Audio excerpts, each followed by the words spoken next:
রাত পোহালেই round of 32-র গুরুত্বপূর্ণ ম্যাচে কেপ ভার্দের বিরুদ্ধে মাঠে নামবে আর্জেন্টিনা। এই ম্যাচেই লুকিয়ে রয়েছে প্রি কোয়ার্টার ফাইনালের টিকিট। আর সেই ম্যাচ ঘিরে ইতিমধ্যেই মিয়ামিতে আর্জেন্টাইন সমর্থকদের উচ্ছ্বাস চোখে পড়ার মতো।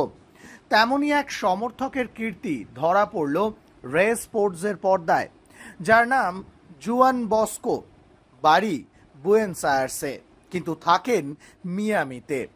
আর সেই কারণেই লিওনেল মেসিকে দেখবার জন্য দালমার হোটেলে ঘর ভাড়া নিয়েছেন, যেখানে থাকছেন লিওনেল মেসিরা।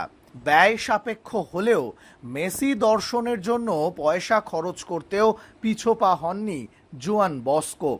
পাশাপাশি নিজের গাড়ির ব্যবসা রয়েছে, আর সেই কারণেই নিজের গাড়িটিকে একেবারে আর্জেন্টিনার রঙে মুড়ে ফেলেছেন।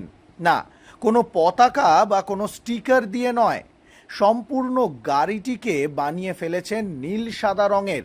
আর সেখানেই লুকিয়ে রয়েছে আর্জেন্টিনার বিশ্বজয়ের ছবি থেকে শুরু করে লিওনেল মেসির ছবি।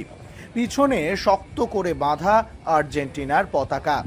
সেই গাড়ির সামনে দাঁড়িয়েই আর্জেন্টিনার জয় কামনা করছেন জুয়ান বস্কো। রে স্পোর্টসের সঙ্গে কথা বলতে গিয়ে লিওনেল মেসি এবং আর্জেন্টিনাকে নিয়ে কি জানালেন তিনি, চলুন শুনে নেওয়া যাক তার মুখ থেকেই। মেসি এবং আর্জেন্টিনার প্রসঙ্গে জুয়ান বস্কো বলেন, এটা সত্যি, মেসিকে দেখবার জন্যই ডালমার হোটেলে ঘর ভাড়া নিয়েছি।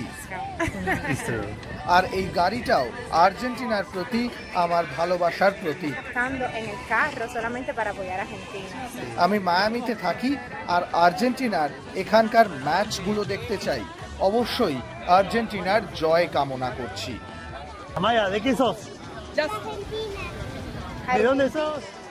¿Quién va a ser campeón? Argentina. ¿Y quién te gusta? Messi. Te amo, Messi. Te amo, Messi.